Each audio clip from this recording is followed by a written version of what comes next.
We're live on YouTube and the internet. Hello, internet people.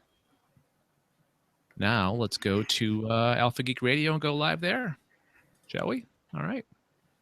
Word. I just need to copy that damn link. All right. Now we're off to the races. Alien Invasion on the audio side is clicked. Alien Invasion on the video side is clicked. I'm going to turn my audio down, start the intro, and we'll be golden. So here we go. Stand by.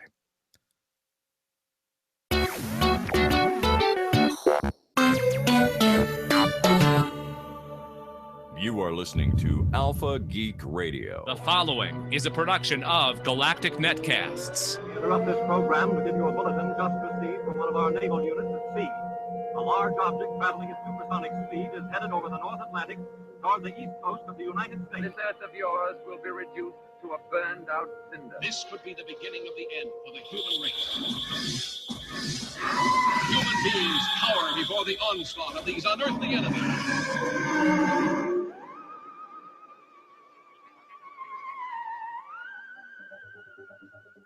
It's Thursday, December 3rd, 2015. Welcome to the Alien Invasion number 166, a production of Galactic Netcasts.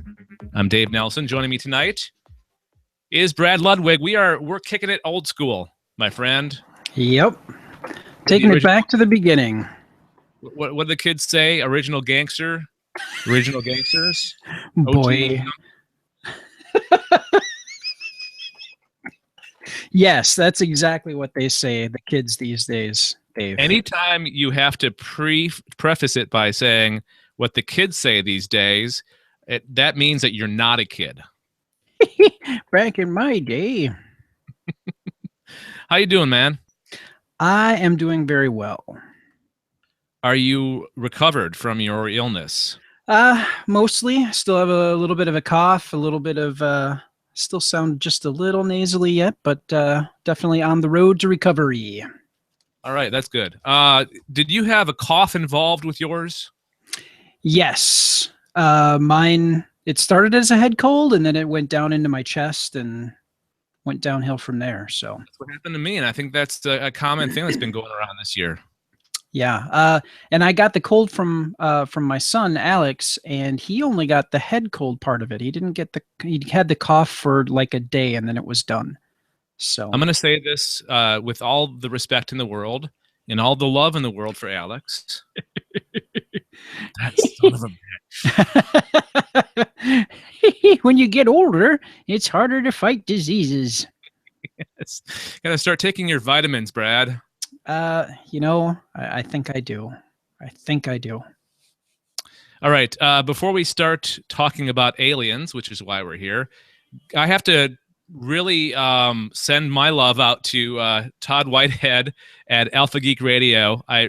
He did something for us that I will be eternally grateful for, or we will be eternally grateful for. He put us on the main channel on Alpha Geek Radio. So we are now streaming on channel 1 on Alpha Geek Radio, which you guys should all check out. You can go to alphageekradio.com or tune in alphageekradio.com. We stream every Thursday night. So if you're watching or listening to us later on, not live, we stream Thursday nights around 8:15 Eastern Time. And if you come by and see us or watch us, listen to us or watch us on Alpha Geek Radio, we have a chat room as well, which Brad is monitoring right now. So if anybody comes in during the show, we can chat at you. You can give us instant feedback, just like that. Chat right in your face. Also, Todd Whitehead at Alpha Geek has a Patreon account that if you want to support what he does, you can find out more about that at the website again, which is alphageekradio.com. And there's like a whole slew of shows on Alpha Geek Radio. So you're not just helping Alpha Geek, you're also helping all these other podcasts that are on there too. So we followed the Daily Tech News Show with Tom Merritt tonight. That was the last live show that was on Channel 1 here. And our next podcast is the Sci-Fi Geeks Club, and that will be on Channel 2 on Alpha Geek Radio coming up at 9:45 Eastern Time. So please make a note of that and watch or listen to us there as well. Part of the Galactic Netcasts podcast network. All right, so without further ado, let's get into talking about extraterrestrials. That's what we do here on this podcast, whether they be on film, TV, video games, comic books, science, or real life. We talk about them wherever they may be. The show is divided into 3 sections: the news, the sightings, and our picks for the week. And Brad, I'm going to ask you a question. It's very important. Are you ready? Are you ready? I'm as ready as I'll ever be. All right, let's start it with the news. In the news. All right, so Brad, you're up first. I am, and this is a follow-up to a story that we had, I want to say about a month ago. That was the news about the possible alien megastructure around a star that very, very far away. And the star's name, if I could find it here, is KIC 8462852 8675309. I think they're going to name the star Jenny. But it had this weird, as they were watching this thing, it would kind of fade in and out, and not like there was a planet passing in front of it, but there were numerous. It didn't really fit a particular pattern that would classify it as it's being circled, or orbiting planets were blocking it. It was very strange, and we're going to get into the story now. The title of the story, and this is from Discovery.com. The title of the story is Alien Megastructure? Probably not. Exocomets more likely. After a star's bizarre appearance sparked news reports earlier this month about extraterrestrial intelligence, a new study suggests it was lowly comet fragments causing the bizarre dimming and brightening spotted by the Kepler Space Telescope in 2011 and through 2013. The news comes as not that big of a surprise, given that astronomers were already considering comets as an explanation, and that SETI tried pointing a radio antenna at the star and found no signals. But the new study adds that the early data from the Spitzer Space Telescope will need more follow-up to figure out the full story of KIC 8462852's situation. Kepler scans stars to look for signs of planets passing in front of them, which causes the star's light to dim. Spitzer came in handy because it looks at the universe in infrared light. The research team at first used data from NASA's Wide Field Infrared Survey Explorer, but the 2010 observations showed little, perhaps because they were done before the Kepler Space Telescope saw the bizarre signal. Luckily, Spitzer happened to look at the star this year as part of the normal follow-up procedure for Kepler observations. Spitzer usually looks for dust from planet fragments. The more sensitive Spitzer also saw nothing in infrared wavelengths, so the objects are likely not leaking warm dust from a planetary or asteroid scale collision. Cold comets, however, a strong possibility. It's possible that a family of comets is traveling on a very long eccentric orbit around the star, NASA wrote in a press release about the study. Brad, eccentric orbit? Sorry, what? Eccentric? Did you say eccentric orbit? Yes. Oh, I was trying to be funny. I thought I misheard you. I thought you said eccentric. Is that no, eccentric. Okay. Okay. Like it has a lot of money and it's old. Yeah. Eccentric. Okay. It's a fancy word for weird. A weird orbit around the star. Oh, I get it. All right. I thought you misspoke. No. NASA wrote in the press release about the study, at the head of the pack would be a very large comet which would have blocked the star's light in 2011, as noted by Kepler. Later in 2013, the rest of the comet family, a band of varied fragments lagging behind, would have passed in front of the star and again blocked its light. And like I said, we'll have the link in the show notes where you'll be able to check out that discovery.com article. We did edit it for time and brevity. So there's a few other bits in there. But yeah, check it out. I always have a hard time taking an article that comes from sciencey websites and breaking it down into its essential parts and actually breaking it down so I understand it.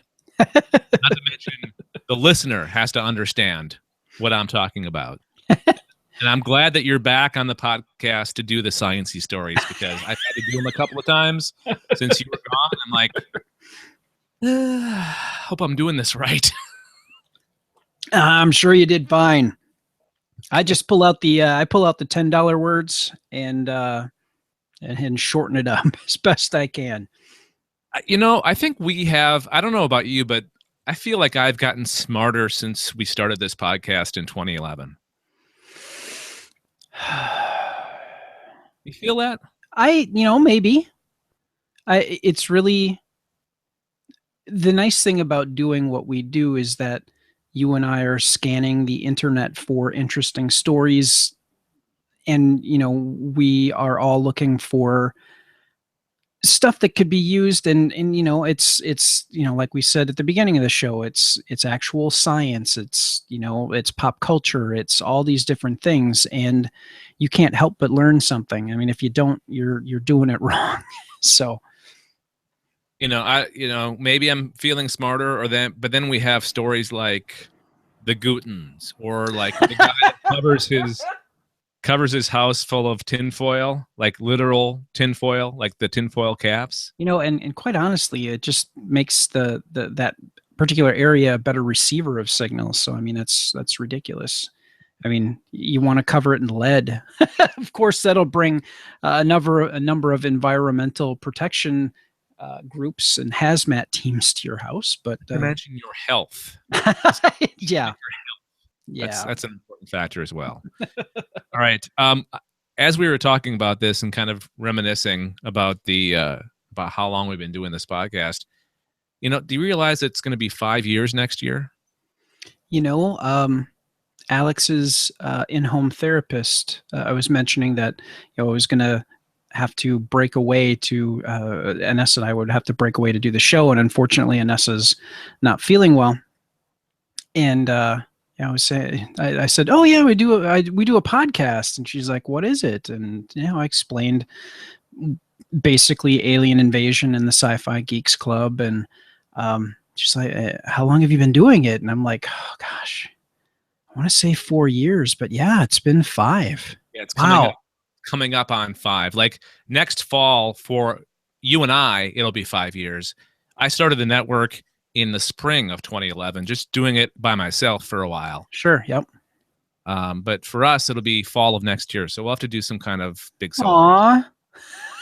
It'll be our 5-year anniversary. Yeah. What do you get for that? Let's see. Meteor rock. That's what you get for it. Let's see. Full of seeds from the aliens. According to Hallmark, the 5th anniversary is wood or silverware. Okay. All right. I like wood. Actual. That's what she said. Yeah, no. Okay. See, that's I'm channeling Anessa. You're welcome. All right. Let's move on to with the news. And yeah, quickly. Run away. Okay. We've been covering this quite frequently as well, and it's the whole, what's the word? The sequel to Prometheus and the continuation of the Alien franchise. And Prometheus, as you recall, wasn't the best movie in the world. Could have been better. But it seems that Ridley Scott and the studio have faith in him, and he has faith in the story as well. So there's been this whole constant, like, at first it was going to be a Prometheus sequel, and then he started talking about tying it into the original Alien movie. And he had it was, what was the original name for the Prometheus sequel? It was Alien Paradise Lost, right? I believe so, yeah. Yeah. And then, like, recently we covered it that they had changed the name to Alien Covenant. Now there's more news. So Alien Covenant will not, as previously announced, be the second film in a prequel trilogy that started with Prometheus. It will, in fact, be the beginning of its own trilogy. Okay. So Prometheus was a prequel to Alien, but now it's also a prequel to a new trilogy of Alien films that will be a prequel to the original Alien. Are you following me? Yes, unfortunately. So here we go. Prometheus was born, and this is the guy. It's Ridley Scott's quote here. That's Ridley Scott's quote. Prometheus was born out of my frustration that on Alien in 1979, I only did one, and I don't normally do sequels. Director Ridley Scott said at a press conference in Sydney, Australia. I was amazed that in the three that followed, that no one asked the question, why the alien? Who made it and why? Very basic questions. So I came up with the notion of Prometheus, which starts to indicate who might have made it and where it came from. Okay, let's pause right here. Now, I think that the proper answer to this question is very simple. A magician never tells its secrets, right? He never mentions, unless you're Penn and Teller, you really don't show anybody how the trick is done, right? Mm-hmm. Those questions, that shouldn't be really a thing. It shouldn't matter. And quite honestly, should it matter where they come from? Yeah, I think you're going to spoil it just a little bit. You take away a bit of the magic. You take away a bit of the mystery. You know, I look back at Alfred Hitchcock, and he never, you look at Psycho, one of the scariest movies ever done, you never see Janet Leigh get stabbed. You never see a lot of the horrible things that happen. He always left it to, you know, the viewer to fill in the blanks, because that was more scary. So you being able to dream up your own scary idea as to how these things came to be is going to be better than the tremendous letdown of, oh, that's how the trick was done. Well, even the first Alien movie, directed by Ridley Scott, they didn't show the actual alien that much. It was always kind of like in the shadows. Yeah, and that's what made it a brilliant horror film. A horror sci-fi. It was revolutionary. So Ridley Scott is kind of breaking his own rules. I think so. Unless he comes up with a way of keeping it in the shadows again somehow, without, answering questions, but then again bringing up more questions, or giving us answers, but giving us new questions as well. Yeah, I wish it well, and I hope it. And we'll continue with the story here, but I don't know. I don't think it's the best way to go. But who am I? Well, it's a cash grab, I believe. Yeah, and that's going to be brought up here in a second. Yep. So Ridley continued. So I'm now going to do the next one, which is the next evolution directly connected to the first one, and we'll kind of pick it up there, and it will evolve. When that's finished, there'll be another one, and then another one, which will gradually drive into the back entrance of the film in 1979. So in other words, why was the space jockey there, and why did he have an alien inside him? And those questions will be answered, Scott continued. But why? I keep going back. That was like the weird thing. This huge guy's got his chest blown out, and you don't know why. Mm-hmm. I just Hey, Brad, we're not in charge of the franchise. I Okay? know. Okay. This announcement also means that District 9 director Neil Blomkamp's on-hold Alien movie is likely further off than ever. It was off before, and now it's probably not going to happen because he's going to have to wait a long time in order to do his version of Alien. And which brings up my point that was made on a previous episode of the Alien Invasion. Why couldn't you do more, like one movie in the past and one movie in the future? Kind of like a shared universe like the Star Wars movies or the Marvel. I think that boils down to marketing, and you don't want to confuse your audience. Yeah. It's best to, like if you're going to do a trilogy or something like that, and get that out of the way so it's all one bookcased piece, and then you move on to the next one. If you're jumping around in time, that's going to get really kind of weird. Well, that's what they're going to be doing with Star Wars. After Episode 7, they're going back in time to right before Episode 4. Rogue One's going to be how they got the the plans to the Death Star. But are they naming the film Star Wars Rogue One? Rogue One. Okay. Okay. As for Alien Covenant itself, Scott calls it a very complex story that Prometheus star Noomi Rapace will only make a brief appearance. Although Michael Fassbender is set to return in a leading role, shooting is set to start in Australia from May of next year, and despite the mixed reaction of Prometheus, the new trilogy may at least land in a cinema climate with a newfound bug for sci-fi. Star Wars will be a juggernaut, Scott quipped, as the Hollywood Reporter tells it. Why do you think I'm doing sequels? Which, it's funny that he would say that. I know. Who is this guy? So Star Wars is the big elephant in the room, right? I think it's gonna majorly change the cinema landscape. I think we're gonna see a lot more sci-fi, don't you think? Yeah, I think that, especially after A New Hope came out, especially after Episode 4 came out, that's when sci-fi was taken a little bit more seriously. Mm-hmm. So I think we are going to see a lot more sci-fi and and alien-based movies over the next 5 years at least. So yeah, and there's already a ton of sci-fi on TV. Yeah. And for the haters, for the sci-fi channel haters, you need to start paying attention to what they have on that channel, because they have a lot of good sci-fi on that channel now. In fact, they've got what's that mini series that's going to be starting in about a week and a half. Oh, Childhood's End? No, not Childhood's End. It's the one that takes place in space in the near future.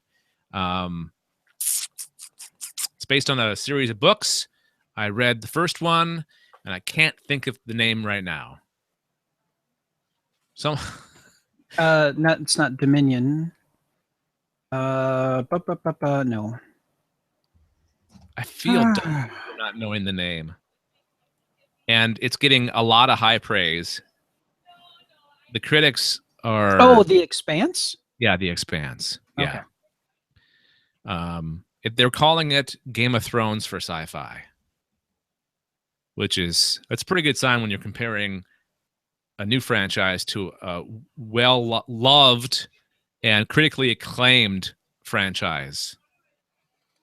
And it's not on HBO, it's on Sci-Fi. Well, not everywhere in the world. Here in Canada, it's on Space, which is pretty much the equivalent of Sci-Fi. Mm-hmm.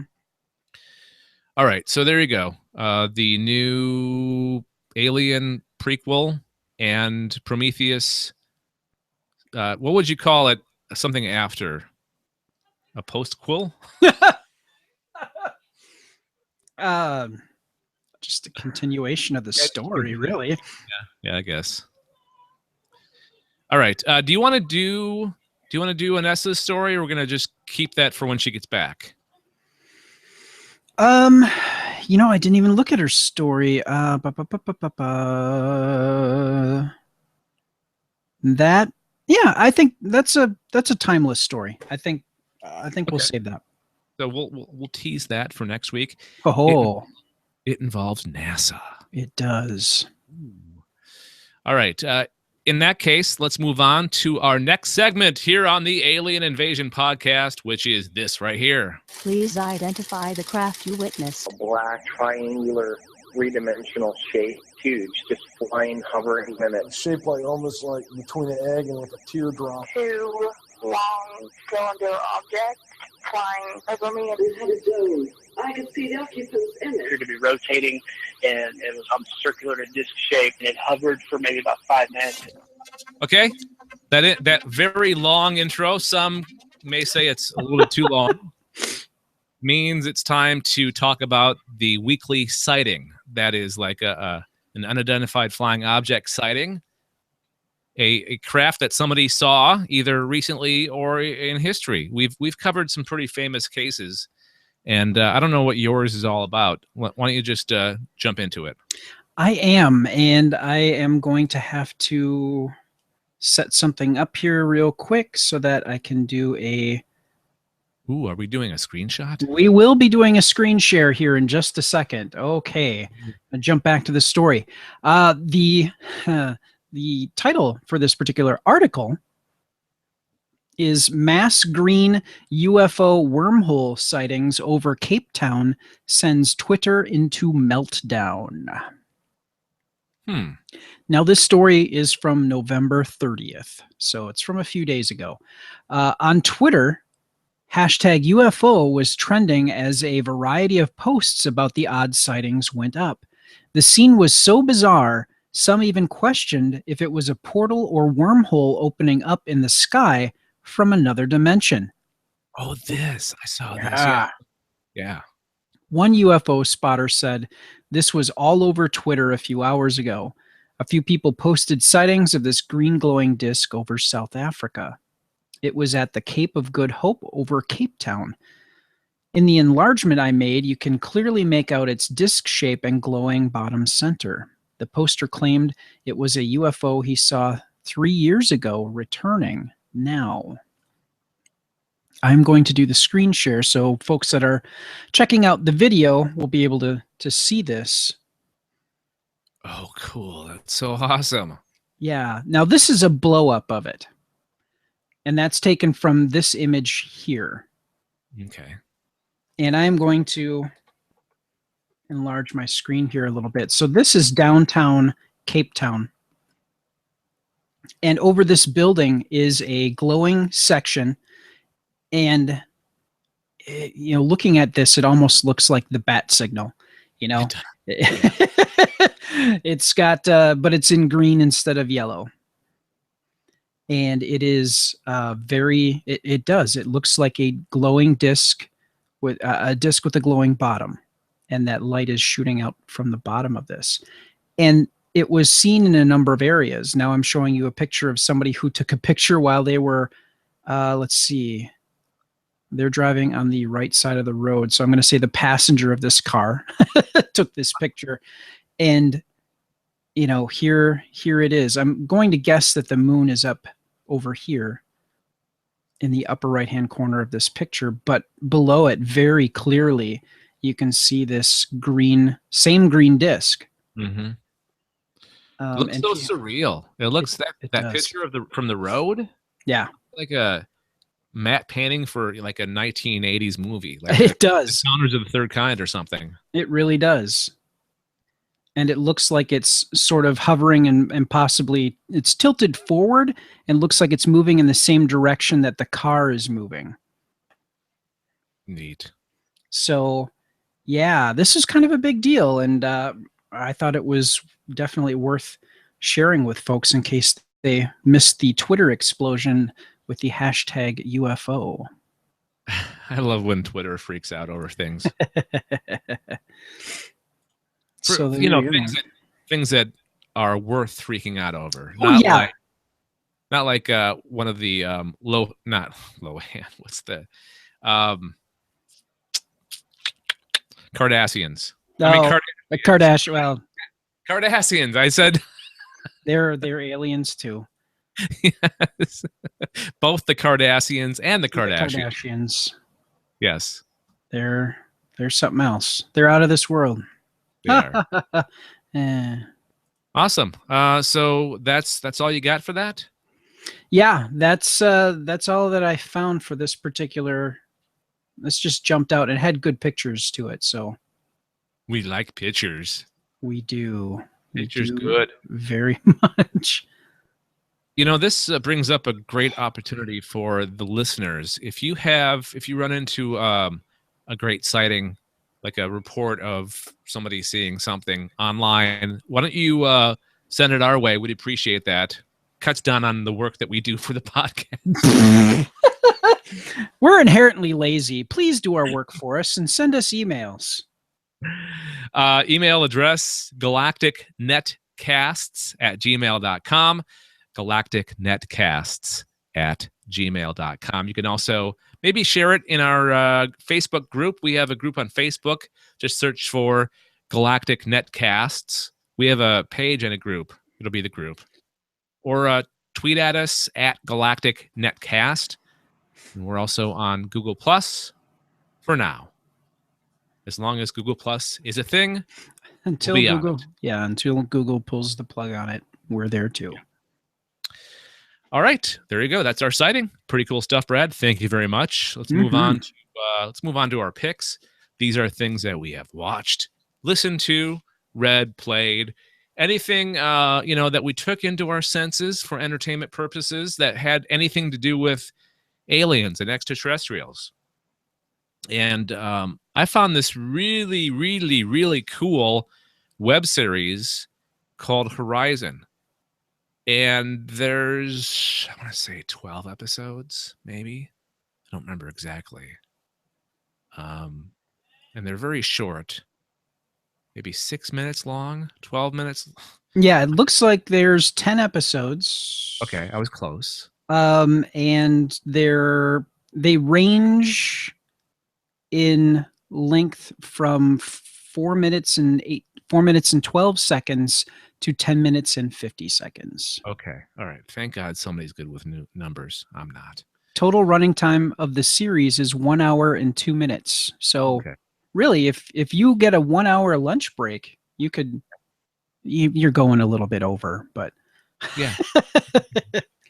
The boss won't care. If you cut out the credits at the end, you can probably get through it in a lunch hour. Yeah.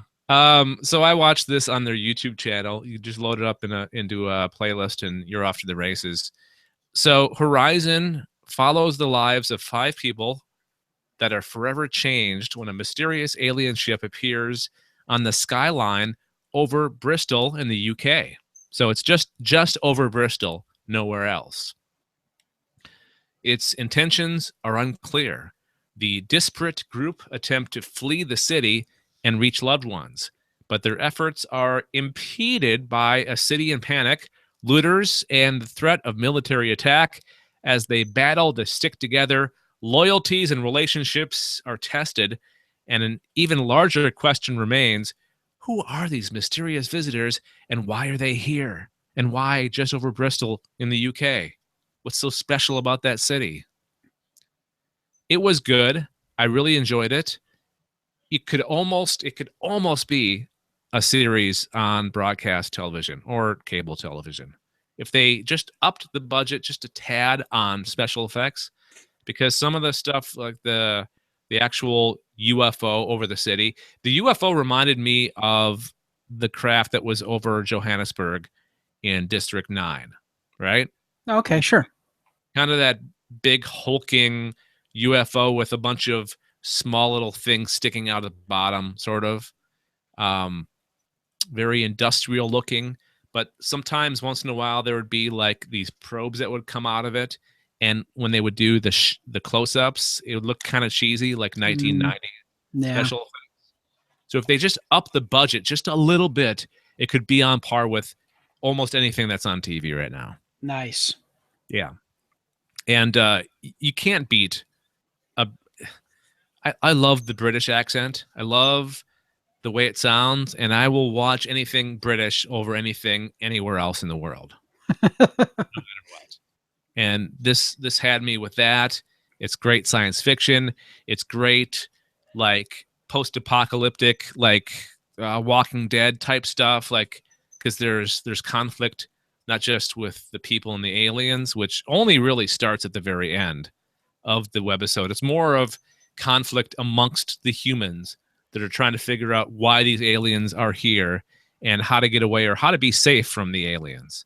So, of course, people freak out. There's looting, like the description said, and there's people trying to hurt other people and so on and so forth. And I think that you would very much enjoy it. Again, it's called Horizon, and we'll have the link in the show notes, and you can check it out. Like Brad said, it's about an hour. You get an hour break from work. Bam, you're good. You're golden, my friends. All right, picks continue with Brad's. Excuse me. My pick is based on a recommendation from listener, former guest of the Sci-Fi Geeks Club, and a movie reviewer from the website StanTheMovieMan.com, Jeff Cutshaw from Knoxville, Tennessee. Jeff, all right. Welcome to the show. Yes, thank you, Jeff. I really appreciate it. Tell Red I say hi. And Jeff posted on our Galactic Netcast's Facebook group about a podcast called The Message, and I found it on Stitcher. Actually, it's offered in a couple of places, but I listened to it through Stitcher. It is a 8-episode series. There is some argument on the internet as to whether or not you could truly classify it as a podcast, because podcast implies the desire to continue on with something. This was a open and closed series of episodes. You got through the 8, and that was going to be the end of it. Well, I guess the definition of a podcast really is if it has an RSS feed, right? Yeah, and I guess that's the counter to that argument. It's not about the intent; it's how it's delivered. So they can suck it. This was actually this series was actually put together by GE. Oh, let that sink in for a moment. This is a interesting way for them to market some of their stuff. Now, before you get turned off by this, let me clarify a few things. One, this comes at a time when they pioneered, and maybe some of you have seen the story. One of the biggest hurdles in treating brain cancers is getting through the blood-brain barrier. The brain has a natural defense against things getting into it from the outside. So medications and things like that, you can't really treat it with medications because it doesn't permeate that barrier. And what GE ended up creating is a system and using ultrasonic waves and injecting microbubbles. And essentially what these microbubbles do when they get excited by this ultrasonic treatment is it actually opens up gaps in the blood-brain barrier so they can actually get drug treatments and that into the cancer-affected area. Okay. Why is this important? It's important because it fits into the podcast. The marketing is not in your face. They mention that a particular character is a scientist from GE, and she was one of the people that worked on this particular technology that is kind of crucial to what happens in the message. And I really don't want to give anything away. But I have a feeling that it involves aliens of some kind. It most certainly does, and I'll get to that in a second. So when I said it's a marketing piece, it is not GE. Oh, and I have this GE product I'm using, and oh, I really love GE. It's not that at all. You hear GE mentioned twice. once in the show when the scientist says who they work for, where they're from, and then at the end of episode 8 when they do the credits as to who produced and made the show. The only 2 times that you hear GE really mentioned. So it's not a crap fest of marketing that's shoved into your ear holes. Like I was saying, it's an 8-part radio drama style. And it's about a 70-year-old message that was recorded that they are very sure came from aliens. Now, the interesting thing about this is there is a supposed curse that's attached to the message. And it is a very short message. And the way this thing is structured is a narrator who is doing a podcast has been invited to be an intern for this particular cryptography group, and they are assigned this case about the message, and the military, this person in the military actually wants to kind of crowdsource a little bit of this particular message because there's almost irrevertible irrevertible. Make that a word. I know it's irrefutable proof that the message came from aliens. So this is like an exciting. And that I know when I just said the words, and I'm like, well, I don't know if anybody would really do that. So, man, you suspend your disbelief maybe for just a brief moment on that.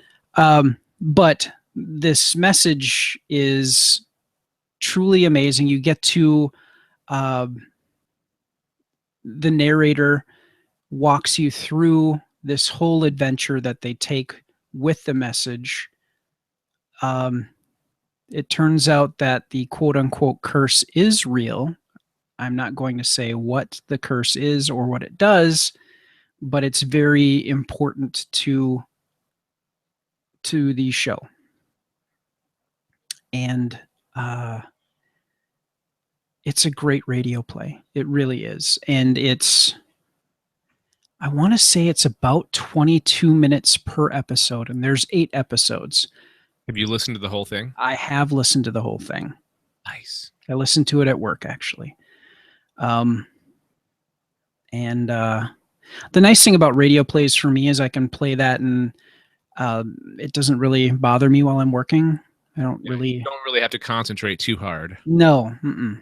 So, yeah. And it was put together by Panoply is the name of.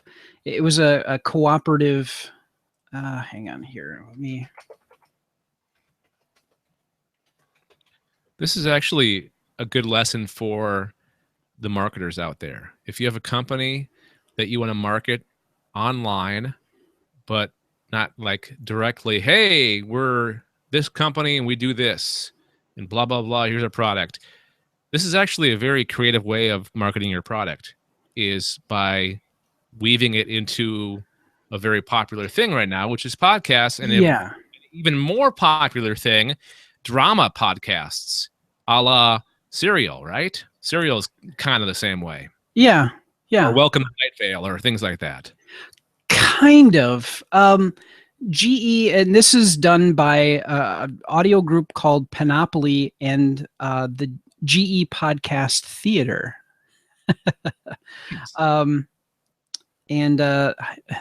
Here's a title of an article on the NeimanLab.org website. How did the GE branded podcast The Message hit #1 on iTunes? In part by sounding nothing like an ad. That's how you do it. Yeah, and here's the main quote. I don't consider it advertising. It's a podcast show that just happens to be produced by a brand instead of a network. See, it's not in-your-face advertising. Yeah, it's not. I'm in favor of that. And it's really well produced. The people that they got to do the voice work were really good. and I could see how it would be #1 on iTunes. It's well worth a listen. And I really think that I think that we're going to see more of this, probably a lot of it done poorly, but you're going to find you're going to find gems like The Message in that mix. And I would, keep scouring the internet for news on things like this, because The Message is well worth the time to put in to listen to it. We need to do something like this, Brad. We need to. For me, it's time. I have an idea. I've had an idea for a while. I talked to some folks to try to make something happen, and then my ex-wife died, and then all my time is now redistributed. So, well, that's where you become the executive producer, and you have. Yes, I have a team of people that do the work, and created by Brad Ludwig. Yeah. And we'll put the Galactic Netcast name on it, and bam, boom, done. All right, cool. So it's The Message. That was Brad's pick. You done talking about it? I am. Okay.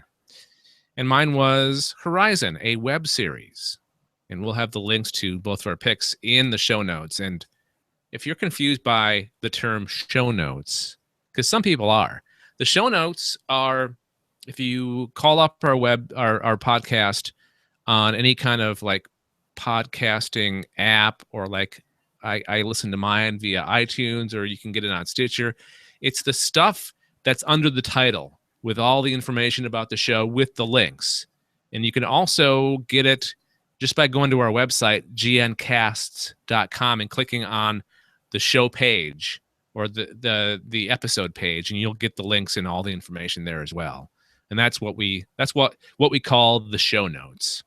And we'll have the links to our articles, like we always do, in the show notes of this week's episode. All right. Oh, you can find that episode page at gncasts.com.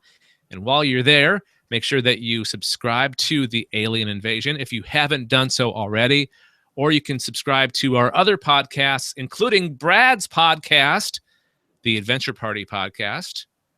We have Podcast of Terror. We've got Weird World Weekly, the Sci-Fi Geeks Club, Who Knew, and Reviews, and Galactic Gaming News. All those podcasts right there at gncasts.com. And we're working on some new ones too. So just stay tuned.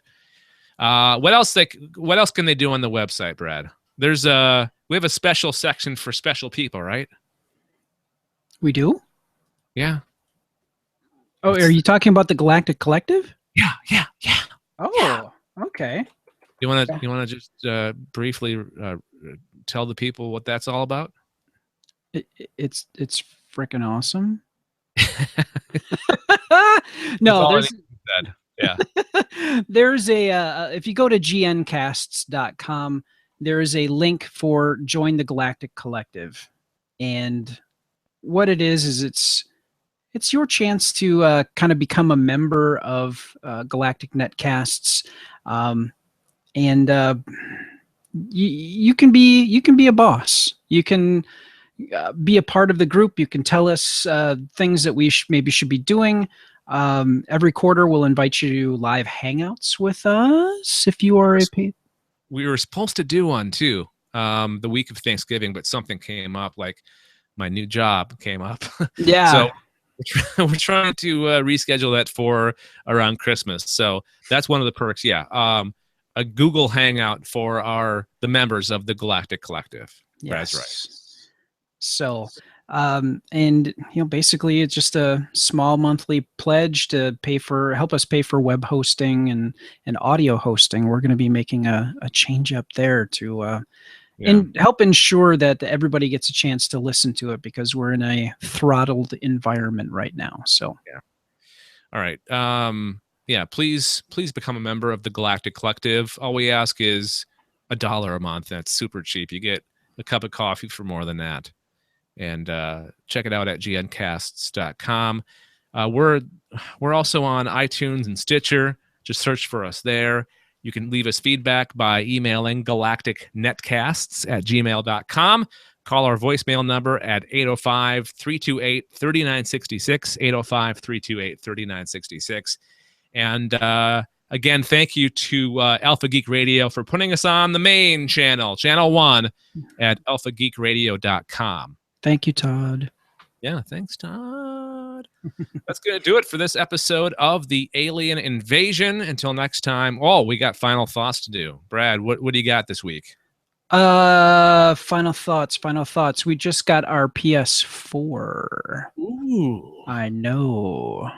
So, looking forward to giving that a little test. See if we can find some alien-based games to throw on the PS4. We should do a streaming show, like a game streaming show. That's what the kids are doing, right? That's what I hear. That's what the kids are doing, David. No, probably not. All right. Thank you, Brad. Have fun with that. And everybody, thanks for listening. Until next time, we'll talk to you then. Okay, bye.